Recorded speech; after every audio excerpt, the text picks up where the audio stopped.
Hello students, welcome to the channel MV Academy and this is your Mithilesh sir.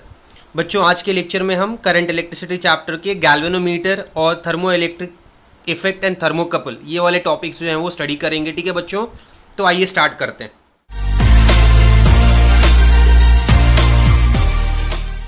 देखिएगा बच्चों ध्यान से, galvanometer जो रहता है students, galvanometer can be of two, moving coil and tangent galvanometer. Moving coil galvanometer जो है वो डिपेंडिंग ऑन उसके कॉइल टाइप कैसे हैं उसको अपन दो में क्लासीफाई करते हैं। एक होता है suspended coil type moving coil galvanometer और दूसरा होता है pivoted coil type moving coil galvanometer. ठीक है स्टूडेंट्स, तो आइए बच्चों अगले पेज में आइए। ये आपका बच्चों एक गैल्वेनोमीटर का ड्राइंग है। ठीक है, so this is an internal structure of a galvanometer. यहाँ पे क्या बोला हुआ है बच्चों, ध्यान से देखिएगा। A galvanometer is a device used to detect weak electric current in a circuit. ठीक है, इट हैज़ कॉइल पिवोटेड और सस्पेंडेड, तो इसी के ऊपर अपन इसको दो बोलते हैं, या तो सस्पेंडेड कॉइल टाइप या तो पिवोटेड कॉइल टाइप। ठीक है, between concave pole faces of a strong laminated horseshoe magnet. तो ये आपका ध्यान से देखिएगा, तो ये आपका नॉर्थ और south pole strong horseshoe magnet हो गया और इसके बीच में अपन ने देखिए ये कॉइल रखा हुआ है, रेक्टेंगुलर कॉइल। ठीक है, ये आपका पॉइंटर हो गया जो कि इसके ऊपर एंगुलर स्केल के ऊपर ये मूव करेगा। ठीक है, तो ये आपका हो गया बच्चों horseshoe magnet, this is a spiral spring. ये रेक्टेंगुलर कॉइल हो गया बच्चों और ये आपका हो गया आयरन कोर। ठीक है बच्चों, ध्यान दीजिएगा, ये पॉइंटर है जो आपका ये एंगुलर स्केल के ऊपर जो है वो टर्न करेगा। ठीक है, और गैल्वेनोमीटर में हमेशा जो सेंटर में मिडिल में रहता है आपका जीरो डिफ्लेक्शन। ठीक है, so when an electric current passes through the coil it deflects. ठीक है, तो जब कभी भी इलेक्ट्रिक करंट पास करते हैं हम गैल्वेनोमीटर से तो ये डिफ्लेक्ट करता है, इसका पॉइंटर जो है वो इधर उधर मूव करेगा। The deflection is proportional to current passing through the coil. ठीक है, the deflection of coil can be read with the help of a pointer attached to it, that is what I said. Position of the pointer on the scale provided indicates the current passing through the galvanometer or the potential difference. तो यहाँ से ये जो reading है आपका ये बताता है कि ये या तो करंट बताएगा आपको या तो पोटेंशियल डिफरेंस बताएगा, depending on some changes that we make produce in this. ठीक है, a galvanometer can be used as an ammeter or voltmeter with suitable modification. The galvanometer coil has a moderate resistance about 100 ohm and the galvanometer itself has a small current carrying capacity about 1 milliampere. ठीक है बच्चों, तो ये ध्यान रखिएगा, this is what is a galvanometer. ठीक है, अब galvanometer को यूज करके अपन बच्चों या तो एमीटर बना सकते हैं या तो उसको वोल्टमीटर में कन्वर्ट कर सकते हैं। तो हम एक एक करके पढ़ते हैं बच्चों।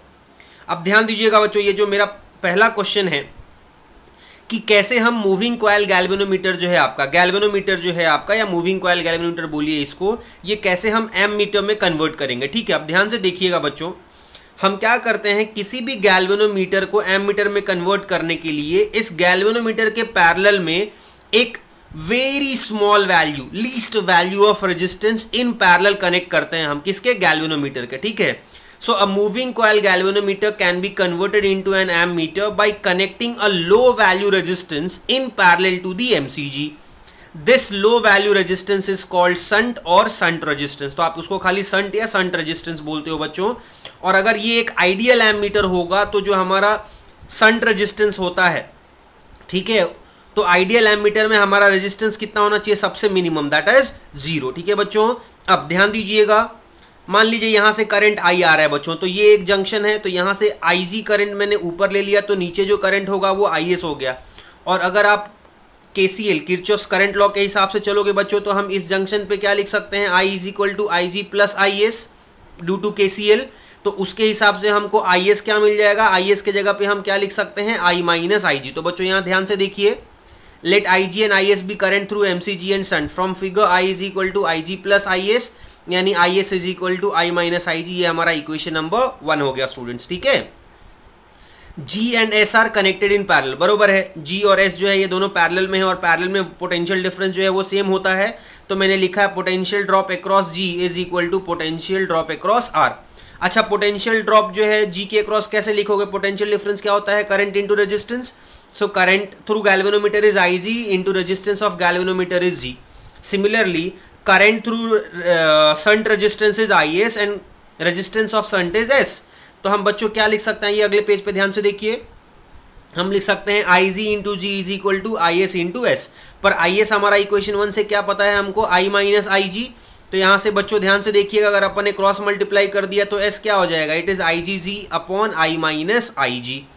So this low value resistance is connected in parallel to MCG to convert it into an ammeter. तो कभी भी अगर हमको किसी MCG को ammeter में कन्वर्ट करना है तो हमको इतने वैल्यू का शंट जो है वो कनेक्ट करना पड़ेगा, ठीक है बच्चों।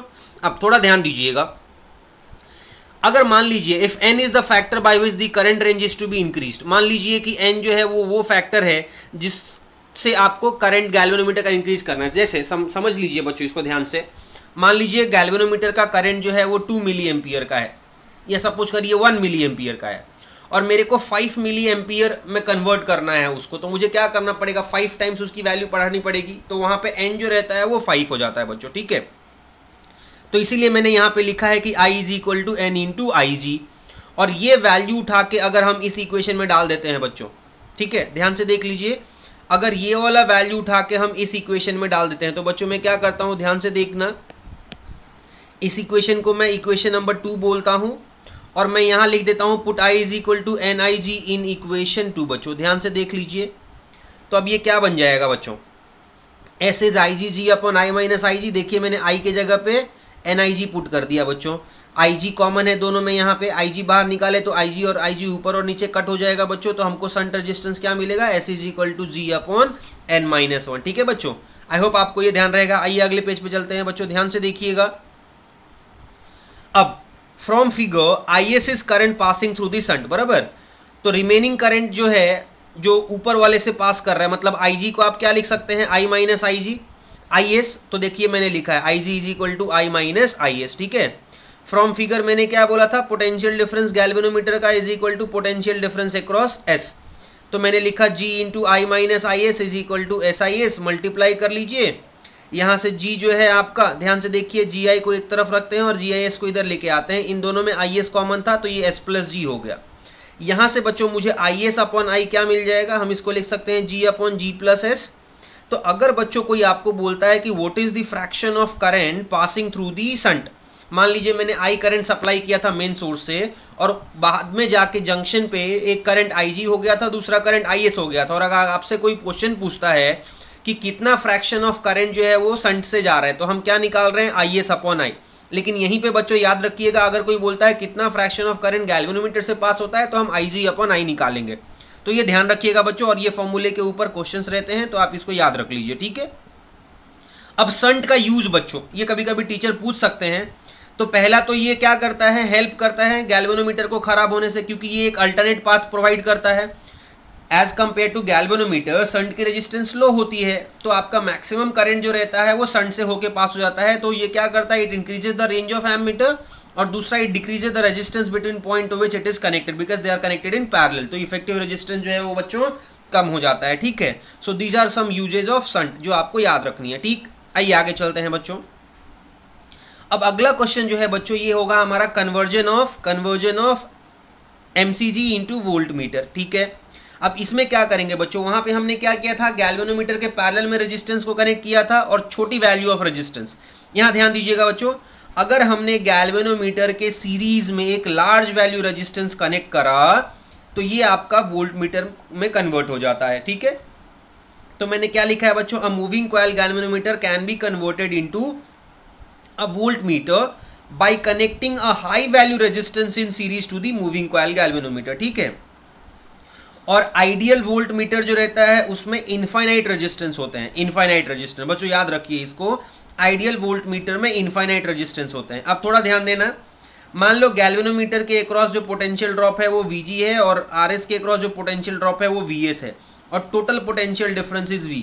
तो क्या मैं फिगर्स ऐसा लिख सकता हूँ कि V is equal to Vg plus Vs बच्चों, और Vg क्या रहता है, यहाँ से करंट I आ रहा है, तो मान लो ऊपर अगर Ig जा रहा है तो इसमें भी Ig जाएगा क्योंकि ये दोनों सीरीज में है, तो इसका पोटेंशियल डिफरेंस क्या हो गया, IgG, और इसका पोटेंशियल डिफरेंस कितना हो गया, Ig इंटू RS। तो बच्चों ध्यान से देखिएगा, according to Ohm's law V is equal to Vg plus Vs, V is equal to IgG plus IgRS, Ig common लिया, बाद में G प्लस RS कितना हो जाएगा, V अपॉन IG, तो यहाँ से बच्चों RS हो जाएगा V upon IG minus G, ठीक है। बहुत इंपॉर्टेंट है, तो कभी भी किसी एमीटर को वोल्ट मीटर में कन्वर्ट करना रहता है बच्चों, तो हमको इतने वैल्यू ऑफ लार्ज रेजिस्टेंस को कनेक्ट करना होता है, ठीक है। आई होप इतना समझ में आया बच्चों। आगे आइए, जैसे हमने एमीटर में किया था बच्चों, वैसे यहाँ पे भी अगर एन फैक्टर से हमको वोल्ट मीटर का ये रेंज बढ़ाना है तो v किसके बराबर हो जाएगा, NVG के।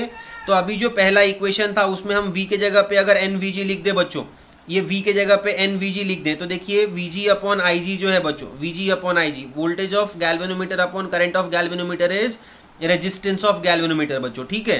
तो उसको मैंने G लिख दिया और इन दोनों में से G कॉमन है, मतलब मेरा RS का वैल्यू क्या हो जाएगा बच्चों, RS is equal to G into n-1, ठीक है बच्चों। आई होप आप सब लोगों को समझ में आया होगा, ये इंपॉर्टेंट फॉर्मूलेज हैं, आप सबको याद रखना है इसको, ठीक है।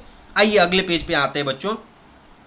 अब ध्यान दीजिएगा बच्चों, हमको एक क्वेश्चन टीचर एग्जाम में कभी कभी पूछ सकते हैं कि what is the difference between ammeter and voltmeter, तो उसलिए मैंने इसको यहाँ पे रखा हुआ है बच्चों, ध्यान से देख लीजिएगा। एमीटर जो रहता है ये करंट मेजर करता है, ये आपका पोटेंशियल डिफरेंस, ये सीरीज में कनेक्ट करते हैं, ये पैरेलल में। ये क्या करता है, लो वैल्यू रेजिस्टेंस लेता है, और ये क्या लेता है, हाई वैल्यू रेजिस्टेंस, ठीक है। अगर शंट कम है तो करंट आपका ज़्यादा रहेगा, लेकिन अगर लार्जर रेजिस्टेंस है तो आपका potential difference will also be greater, ठीक है। रेजिस्टेंस ऑफ एमीटर और रेजिस्टेंस ऑफ वोल्ट मीटर ये दोनों मैंने आपको बता दिया, ठीक है। नोटेशंस इनके अलग हैं, आप चाहें तो मैंने जो फॉर्मूला करा है वो आप यहाँ पे लिख सकते हो, ठीक है बच्चों। आइए अगले हेडिंग पे चलते हैं। अब ध्यान देना बच्चों, ये एक बहुत इंपॉर्टेंट टॉपिक है, ठीक है। मैं ना इसको आपको अच्छे से समझा रहा हूँ, ध्यान से देखिएगा बच्चों। थर्मोकपल एंड थर्मोइलेक्ट्रिक इफेक्ट बच्चों क्या होता है, देखो, the process of conversion of thermal energy directly into electrical energy, ठीक है। कोई भी ऐसा प्रोसेस जिसमें हम थर्मल एनर्जी को डायरेक्टली इलेक्ट्रिकल एनर्जी में कन्वर्ट करते हैं, ये सीबेक ने खोजा था, ठीक है। और इसीलिए इसको अपन सीबेक इफेक्ट या थर्मोइलेक्ट्रिक इफेक्ट बोलते हैं, ठीक। अब ये क्या होता है बच्चों, थोड़ा यहाँ पे ध्यान देना। दो अलग अलग मटेरियल्स, ऊपर जो है वो आयन का है, नीचे जो है वो कॉपर का है, तो दो अलग अलग मटेरियल्स को अपन ने दो पॉइंट पे कनेक्ट कर दिया। ये दो जंक्शंस थे बच्चों, और मैंने क्या किया, एक जंक्शन को हीट सप्लाई किया बच्चों, तो ये हॉट एंड हो जाएगा और ये आपका कोल्ड एंड हो जाएगा, ठीक है। और कोल्ड एंड को अपन नॉर्मली 0 डिग्री सेल्सियस पे कंसीडर करते हैं। तो ये जो कॉम्बिनेशन है ना बच्चों, इसी को हम थर्मोकपल बोलते हैं, ठीक है। तो अभी देखिएगा सीबेक इफेक्ट क्या है बच्चों, if two different metals are joint to form a close circuit and the junctions are kept at different temperatures, तो अगर मैं इन दोनों जंक्शंस को अलग अलग टेम्परेचर पर रख रहा हूँ, ये हाई टेम्परेचर पे है, ये लो टेम्परेचर पे है, तो क्या होता है, थोड़े टाइम बाद ऑटोमेटिकली इसमें एक ईएमएफ जनरेट हो जाता है, करंट फ्लो करने लगता है बच्चों। मतलब मैंने जो थर्मल एनर्जी जनरेट किया उससे हमको इलेक्ट्रिकल एनर्जी मिल गया। So if two different metals are joint to form a close circuit and these junctions are kept at different temperatures, a small EMF is produced and a current flows through the metals. This EMF is called thermo EMF and this effect is called Seebeck effect, ठीक है बच्चों। the pair of dissimilar metals forming the junction is called thermocouple। तो ये जो अपन pair बना रहे हैं जिनकी वजह से ये हो रहा है उनको हम थर्मोकपल बोलते हैं, ठीक बच्चों। आई होप आपको ये समझ में आया। आइए आगे चलते हैं। अब दो थर्मो ईएमएफ डेवलप हुआ बच्चों ना in thermocouple when the cold junction is at 0 degree Celsius and hot junction is at T degree Celsius. तो अपन क्या करेंगे, अगर आपका कोल्ड जंक्शन जो है वो 0 डिग्री सेल्सियस पे और हॉट जंक्शन जो है वो T डिग्री सेल्सियस पे है बच्चों, तो हम ऐसा लिखेंगे, देखिएगा ध्यान से, इसका जो इक्वेशन रहता है थर्मो ईएमएफ का वो कैसा रहता है, epsilon is equal to alpha T plus half beta T square, ठीक है, because this is parabolic and alpha and beta जो रहते हैं दे आर थर्मोइलेक्ट्रिक कॉन्स्टेंट्स। और ये इक्वेशन जो है ये पैराबोलिक की नेचर है बच्चों। यहाँ पे इसका ड्राइंग मैंने बनाया, एक बार ध्यान से देख लीजिए। मान लीजिए इस तरफ है ना, मैंने ये वाले एक्सिस पे थर्मो ईएमएफ लिया हुआ है और इस एक्सिस पे अपन ने हॉट जंक्शन टेम्परेचर लिया हुआ है, ठीक है। And this is temperature of your cold junction, ठीक है, 0 डिग्री सेल्सियस। तो कोल्ड जंक्शन को मैंने टीसी से रिप्रेजेंट करा, ठीक है। अब देखो ध्यान से बच्चों, जब हम इसका ग्राफ प्लॉट करते हैं तो ये कुछ ऐसे प्लॉट होता है ग्राफ बच्चों, ध्यान से देखिएगा। और ये ग्राफ जो है ये पैराबोलिक है, इसीलिए इसका इक्वेशन जो है कर्व का हमने कैसा लिखा है, epsilon is equal to alpha T plus half beta T square, ठीक है बच्चों। ये जो है इसका इस पॉइंट पे मैक्सिमम ईएमएफ है, इसलिए मैंने ऐसा लिखा। और मैक्सिमम ईएमएफ वाले पॉइंट पे बच्चों derivative of epsilon D epsilon upon D T जो रहता है, ईएमएफ का derivative with respect to temperature जो है वो क्या है, 0, ठीक है। और ये जो कर्व मिला बच्चों, इस कर्व को हम क्या बोलते हैं, दिस कर्व इज पैराबोला। ये जो टेम्परेचर है ना बच्चों, इस टेम्परेचर पे को हम बोलते हैं इन्वर्जन टेम्परेचर। और ये वाला पॉइंट जहाँ पे हमको मैक्सिमम ईएमएफ मिला है, इस टेम्परेचर वाले लाइन पॉइंट को हम बोलते हैं न्यूट्रल टेम्परेचर, ठीक है।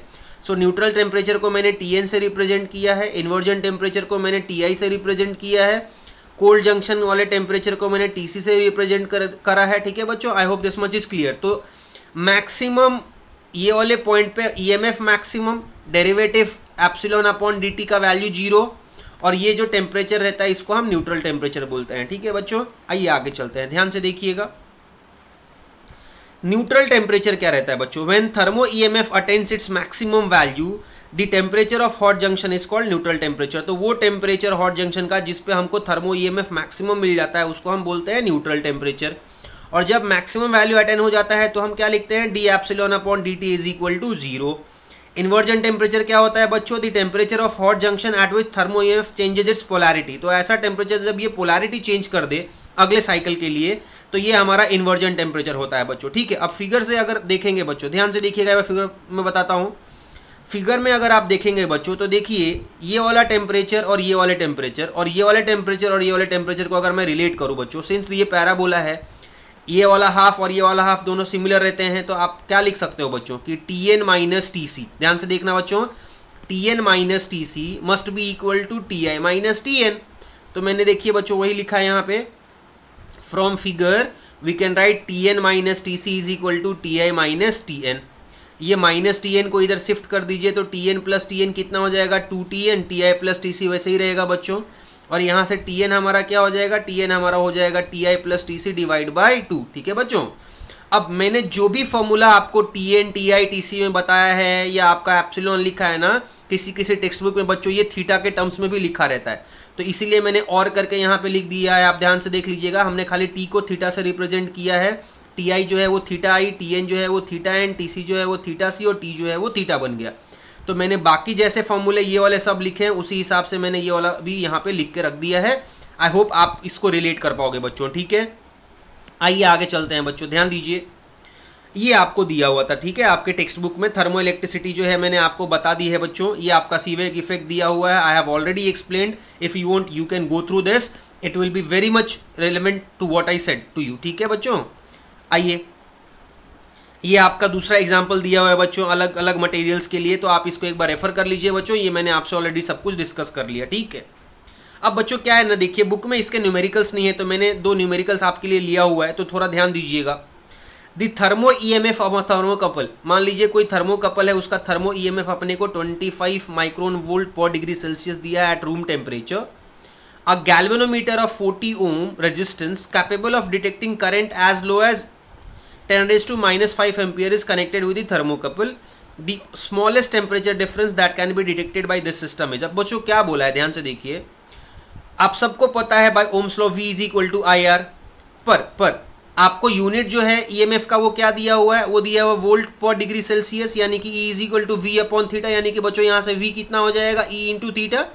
इसीलिए बच्चों ध्यान से देखिएगा, मैंने V is equal to I R पर ये हम जो हमको यूनिट दिया हुआ है बच्चों, वहां से हम V को क्या लिख सकते हैं? E into theta. मतलब मैं ऐसा बोल सकता हूँ क्या? I R is equal to E theta.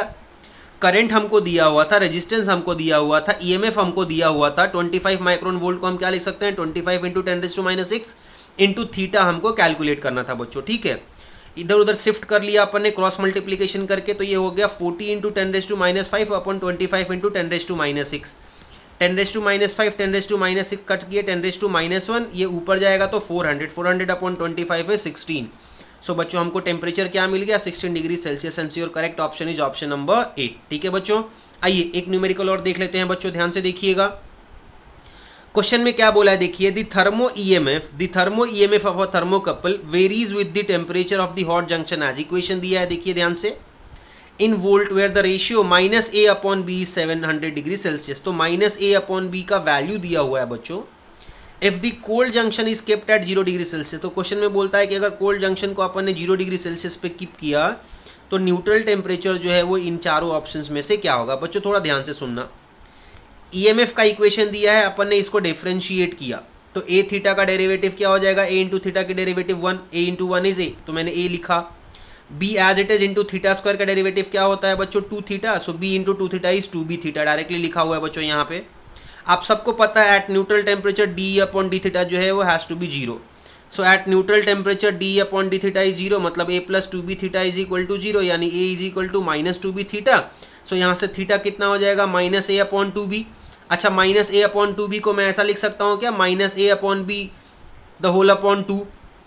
और माइनस ए अपॉन बी का वैल्यू कितना दिया हुआ था 700 डिग्री सेल्सियस, यहाँ पे पुट कर दिया, सो 700 divide by 2 becomes 350 degree Celsius. ठीक है बच्चों, अब ध्यान देना, हमको ये पता होता है बच्चों कि जब आपका टेम्परेचर जो है वो न्यूट्रल टेम्परेचर बनता है तो ईएमएफ का वैल्यू जो है वो मैक्सिमम होना चाहिए। तो अब मैं ये चेक करूंगा कि क्या मेरा जो ईएमएफ है बच्चों, ये जो मेरा ईएमएफ है क्या ये मैक्सिमम हो रहा है न्यूट्रल टेम्परेचर पे।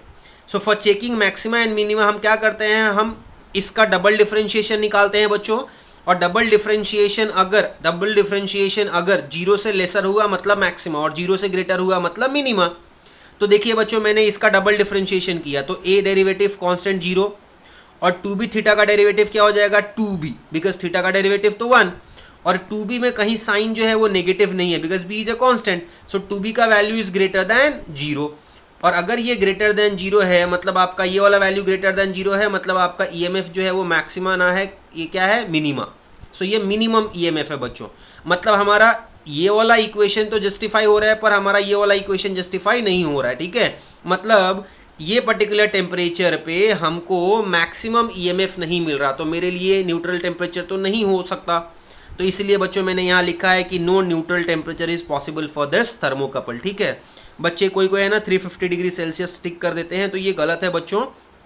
एक कंडीशन तो थीटा हमको मिल गया, पर क्या इस थीटा के लिए पहले हमारा ये फंक्शन जस्टिफाइबल है कि ये मैक्सिमा है, तो हम देख रहे हैं कि नहीं, ये तो मिनिमा आ रहा है, मतलब ये आंसर नहीं हो सकता बच्चों। तो हम ऑप्शन डी पे जाएंगे कि no neutral temperature is possible for this thermocouple. ठीक है बच्चों, आई होप आज का लेक्चर बच्चों आप सबको अच्छे से समझ में आया। ठीक है बच्चों, अगर हमारे टीचिंग मेथड्स आपको अच्छे लग रहे होंगे बच्चों तो हमारे चैनल को शेयर, लाइक और सब्सक्राइब जरूर कीजिए। Thank you for your support students, thank you.